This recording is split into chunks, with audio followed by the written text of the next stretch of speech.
Praise the Lord. जय मसीह की। मैं विश्वास करता हूँ कि इस महामारी में परमेश्वर ने आपको और हम सबको सुरक्षित रखा है और अच्छा रखा है परमेश्वर ने, क्योंकि प्रभु ने वादा किया है हम सब से, क्योंकि वो हमें कभी नहीं छोड़ेगा, कभी नहीं त्यागेगा। इस अनंत काल तक वो हमारे साथ में बना रहेगा।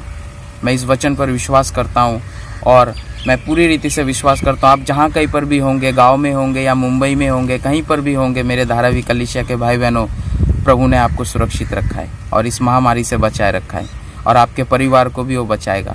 आमेन, हालेलुया, प्रेज द लॉर्ड। परमेश्वर ने फिर से एक बार मुझे मौका दिया है वचन देने के लिए, तो आपके लिए एक छोटा सा एक वचन मैं लेके आया हूँ। और आज का वचन का जो हेडलाइन है वो है सच्चा उपवास। आज हम लोग उपवास के बारे में वचन देंगे और वचन देने से पहले मैं छोटा सा प्रार्थना करना चाहता हूँ। आइए अपने स्वर को झुकाते हैं और हम प्रार्थना करते हैं सर्वशक्तिमान परमेश्वर के पास। मेरे महान परमेश्वर पिता, मैं धन्यवाद करता हूँ प्रभु जी जो आपने मुझे इस मौका को दिया, इसके लिए मैं धन्यवाद करता हूँ पिता। मेरे आत्मा शरीर प्राण का ताबा ले परमेश्वर पिता, मेरे मुख का ताबा ले। मैं जो भी वचन बोलूँ परमेश्वर पिता, तेरी महिमा होने दे परमेश्वर पिता। मैं घटूँ और आप बड़े परमेश्वर पिता। परमेश्वर पिता मेरे इस्तेमाल कर परमेश्वर पिता। मैं धन्यवाद करता हूँ प्रभु जी, मैं धन्यवाद करता हूँ। जो भी वचन दूँ परमेश्वर पिता, वो परमेश्वर पिता 30 गुना नहीं, 60 गुना नहीं, लेकिन 100 गुना फल को लेकर आने दे उनके हर एक के जीवन में, प्रभु यीशु मसीह के नाम में। क्योंकि आपका वचन जो है वो बीज है परमेश्वर पिता, और जो बीज को मैं बोता हूँ परमेश्वर पिता, आप बो रहे लोगों के जीवन में परमेश्वर पिता, उस बीज के द्वारा अच्छा पेड़ और अच्छा फल को आने दे। प्रभु यीशु के नाम से हम ये प्रार्थना करते हैं। सब मिलके कहेंगे आमीन। आइए हम वचन में जाने से पहले हम देखते हैं लुका का किताब 5वां अध्याय 33 से लेके 35 वचन तक हम लोग पढ़ेंगे। लुका का किताब 33 से लेके 35 वचन तक हम लोग पढ़ेंगे। मैं आप सभी के लिए पढ़ता हूँ, आप ध्यान से सुने। उन्होंने उससे कहा, यूहन्ना के चेले तो बराबर उपवास रखते और प्रार्थना किया करते हैं, और वैसे ही फरीसियों के चेले भी, परंतु तेरे चेले तो खाते पीते हैं। यीशु ने उनसे कहा, क्या तुम बारातियों से जब तक दूल्हा उनके साथ रहे उपवास करवा सकते हो? परंतु वो दिन आएगा जिनमें दूल्हा उनसे अलग किया जाएगा, तब वे उन दिनों में उपवास करेंगे। आमेन, हालेलुया, प्रेज द लॉर्ड।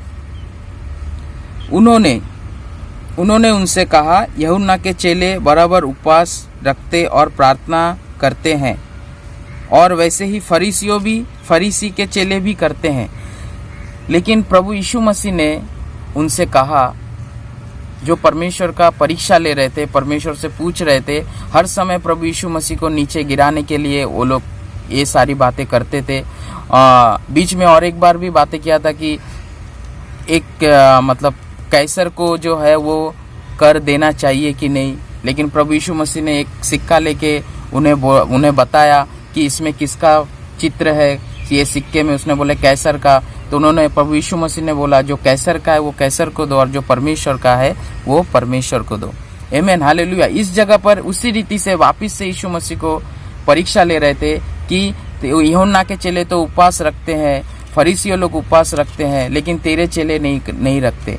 लेकिन प्रभु यीशु मसीह ने उन्हें उत्तर दिया, जब तक दूल्हा साथ में है तब तक बाराती उपवास नहीं रखेंगे।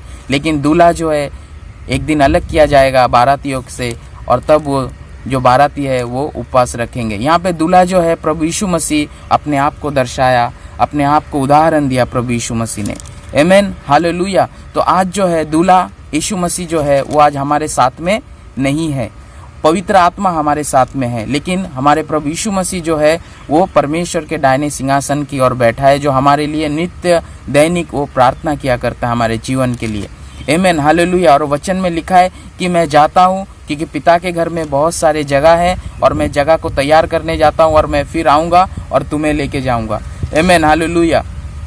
ये मैं नहीं कहता, ये वचन कहता है। आज हमारे बीच में पवित्र आत्मा हमारी अगुवाई करता है। आमीन, हालेलुया। क्योंकि यीशु मसीह जो है वो स्वर्ग में पिता की दाहिनी ओर बैठा है। तो इसके लिए मैं बोलता हूँ, जे दूल्हा हमारे बीच में है नहीं, इसीलिए हमें उपवास करना जरूरी है।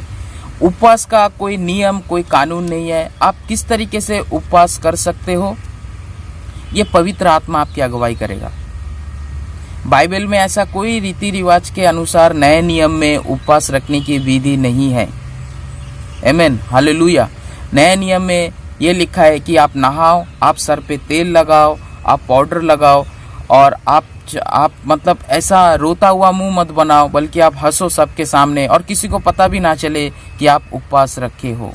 आमीन, हालेलुया। और दरवाजा और खिड़की बंद करो और गुप्त में जो है पिता से प्रार्थना करो, और पिता जो है आपकी प्रार्थना सुनेगा और हाँ आमीन में उत्तर को देगा।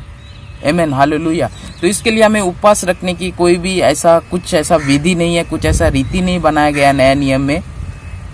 आप पानी पी के भी उपवास रख सकते हो परमेश्वर के लिए। आप पानी नहीं पी के भी आप उपवास रख सकते हो। आमीन, हालेलुया। आप एक टाइम का खाना खा सकते हो, दिन भर आप खाना नहीं खा सकते, रात का एक टाइम का खाना खा के भी आप उपवास रख सकते हो। आमीन, हालेलुया। तो आप बहुत सारे रीति से आप मतलब परमेश्वर को आप महिमा दे सकते हो, आप उपवास रख सकते हो। लेकिन मैं उपवास इसके लिए प्रभु यीशु मसीह ने बोला है जी, एक दिन दूल्हा अलग किया जाएगा बारातियों से और फिर वो उपवास रखेंगे। ये बाराती जो है ये आप और हम हैं, और दूल्हा जो है प्रभु यीशु मसीह है। तो हमें जो है प्रभु यीशु मसीह से अभी हम अलग हैं, लेकिन प्रभु यीशु मसीह वादा करके गया है कि वो आएगा और हमें लेके जाएगा। आमीन, हालेलुया। तो इसीलिए हमें उपवास रखना ज़रूरी है। अब मैं आज का जो उपवास का जो मीनिंग है, उपवास रखने से हमारे जीवन में क्या लाभ होता है, वो मैं आपको वचन के द्वारा बताऊंगा। और उपवास परमेश्वर बोलता है किस रीति से रखना चाहिए, ये भी परमेश्वर हमें वचन के द्वारा बताता है कि खाली सिर्फ उपवास ही नहीं रखना है, बल्कि उपवास रखने के बाद हमें क्या कार्य करना चाहिए, उपवास रखने के बाद हमें क्या कार्य करना चाहिए, क्या काम करना चाहिए, वो भी वचन हमें बताता है या सिखाता है। आइए हम वचन में जाएंगे। इशाया पुस्तक 58 वचन, इशाया का 58 वचन हम लोग 3 से 11 वचन तक पढ़ेंगे। इशाया का पुस्तक 3 से लेके 11 वचन तक हम लोग पढ़ेंगे। आमीन, हालेलुया। आइए मैं सभी के लिए पढ़ता हूँ 3 से लेके 11 वचन तक। वो कहते हैं, क्या कारण है कि हमने तो उपवास रखा परंतु तूने उसकी सुधि नहीं ली, हमने दुख उठाया परंतु तूने कुछ ध्यान नहीं दिया। सुनो, उपवास के दिन तुम अपनी ही इच्छा पूरी करते हो और अपने सेवकों से कठिन कामों को कराते हो। सुनो, तुम्हारे उपवास का फल यह होता है कि तुम उपवास में लड़ते और झगड़ते और दुष्टता से घूसे मारते हो। जैसा उपवास तुम आजकल रखते हो, उससे तुम्हारी प्रार्थना ऊपर नहीं सुनाई देगी। जिस उपवास से मैं प्रसन्न होता हूँ, अर्थात जिसमें मनुष्य स्वयं को दीन करे, क्या तुम इस प्रकार करते हो? क्या सिर को झाऊ के समान झुकाना, अपने नीचे टाट बिछाना और राख फैलाना ही को तुम उपवास और यहोवा को प्रसन्न करने का दिन कहते हो? जिस उपवास से मैं प्रसन्न होता हूँ, वो क्या यह नहीं कि अन्याय से बनाए हुए दासों और अंधेरे सहने वाले का जुआ तोड़कर उनको छुड़ा लेना और सब जुओं को टुकड़े टुकड़े कर देना? क्या वो ये नहीं कि अपनी रोटी भूखों को बांट देना, अनाथ और मारे मारे फिरते हुओं को अपने घर ले आना, किसी को नंगा देखकर वस्त्र पहनाना और अपने जाति भाइयों से अपने को ना छिपाना? तब तेरा प्रकाश पाँव फटने के समान चमकेगा और तू शीघ्र चंगा हो जाएगा। तेरा धर्म तेरे आगे आगे चलेगा, यहोवा का तेज तेरे पीछे रक्षा करते चलेगा। तब तू पुकारेगा और यहोवा तेरा उत्तर देगा। तू दुहाई देगा और वो कहेगा, मैं यहाँ हूँ। यदि तू अंधेर करना और उंगली उठाना और दुष्ट बातें बोलना छोड़ दे, उदारता से भूखे की सहायता करे और दीन दुखियों को संतुष्ट करे, तब अंधियारे में तेरा प्रकाश चमकेगा और तेरा घर अंधकार दोपहर का सा उजियाला हो जाएगा। यहोवा तुझे लगातार लिए चलेगा और अकाल के समय तुझे तृप्त और तेरी हड्डियों को भरी भरी करेगा, और तू सींची हुई बारी और ऐसे सोते के समान होगा जिसका जल कभी नहीं सूखता। आमीन, हालेलुया। परमेश्वर का वचन कहता है कि हमें सिर्फ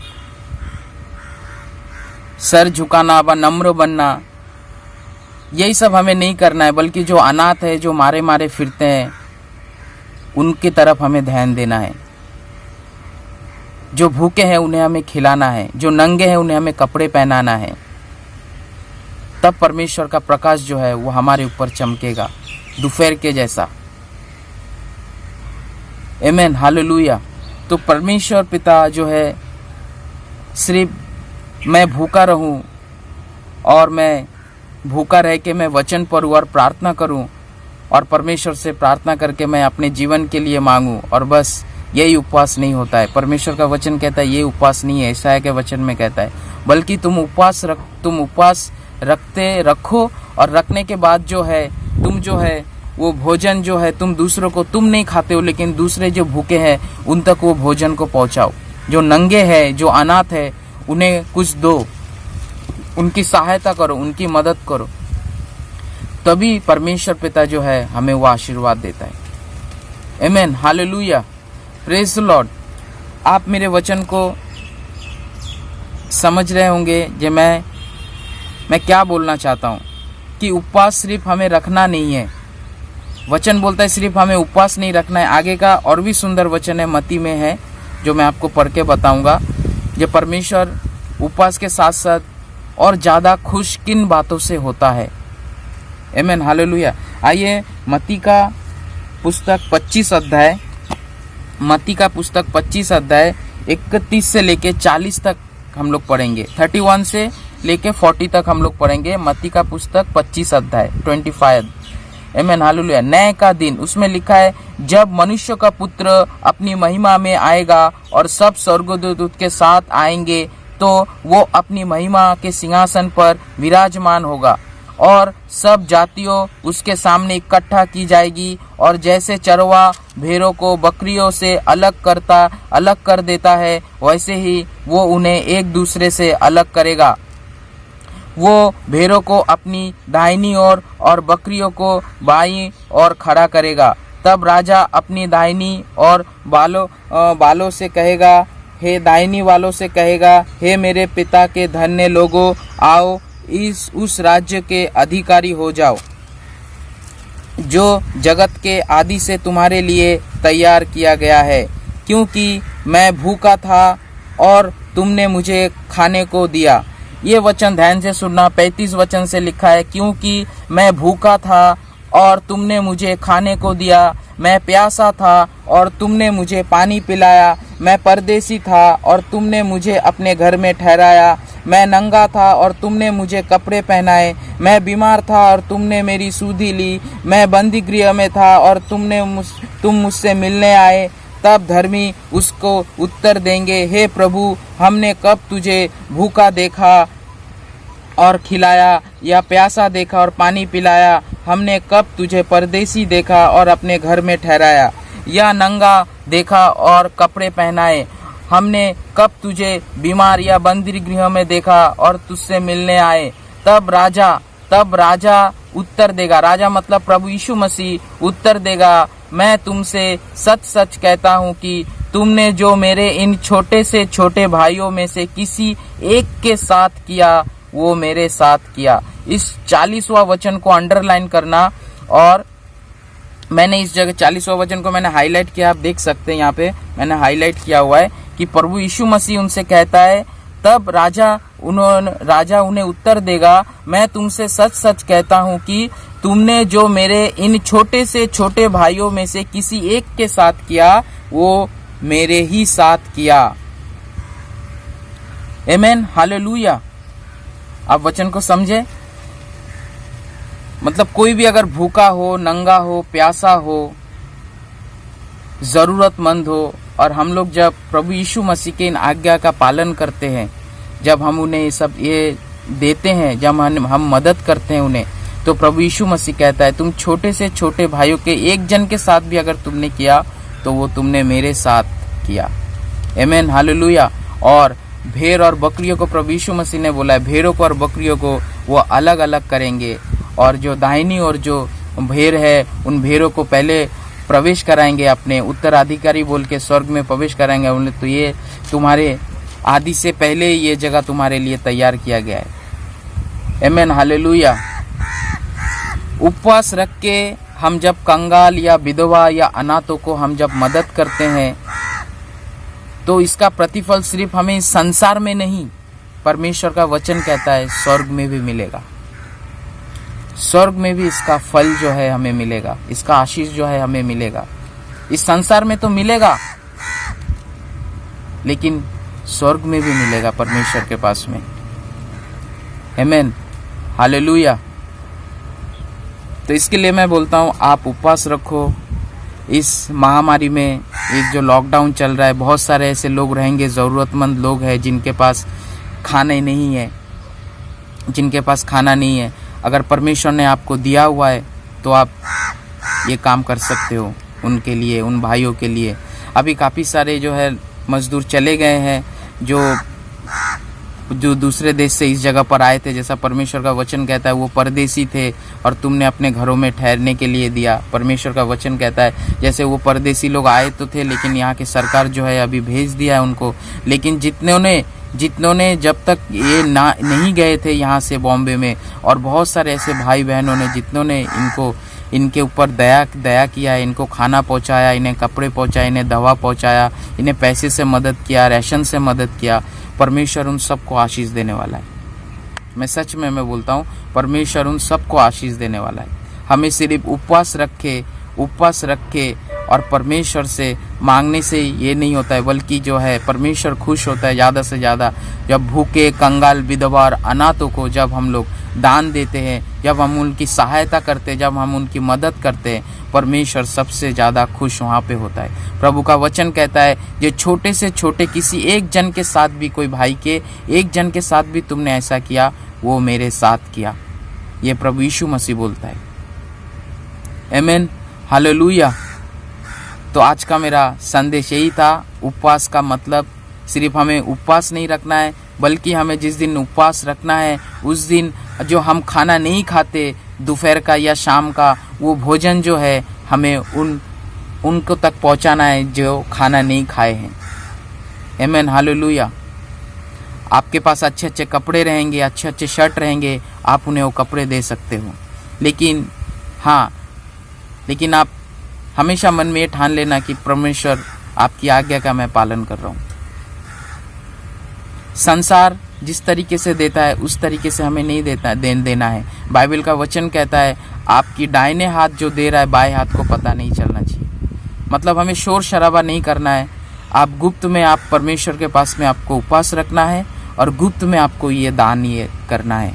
किसी को बताना नहीं है कि मैं दान करने जा रहा हूँ, मैं इतना खाना लेके जा रहा हूँ देने के लिए, उन्हें बांटने के लिए। किसी को दिखाना नहीं है, किसी को बताना नहीं है।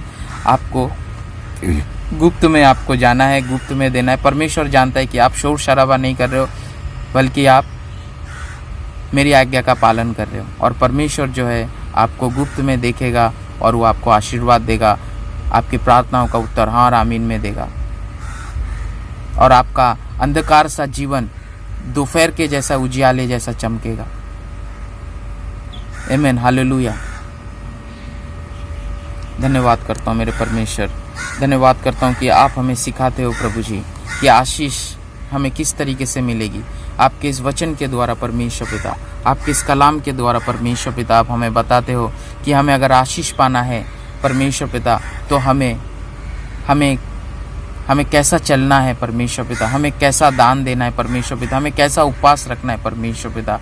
आप हमें सिखाते हो, आप हमें बताते हो परमेश्वर पिता आपके इस वचन के द्वारा। इसके लिए हम सब आपको धन्यवाद करते हैं प्रभु जी, धन्यवाद करते हैं परमेश्वर पिता, धन्यवाद करते हैं प्रभु यीशु मसीह के नाम से हम ये प्रार्थना करते हैं, आमीन। Thank you. परमेश्वर ने मुझे वचन देने के लिए सहायता और मदद किया, इसके लिए मैं धन्यवाद करता हूँ। फिर मिलेंगे दोबारा दूसरे और एक वचन के साथ में। आमीन, हालेलुया। Praise the Lord. जय मसीह की। Bye bye.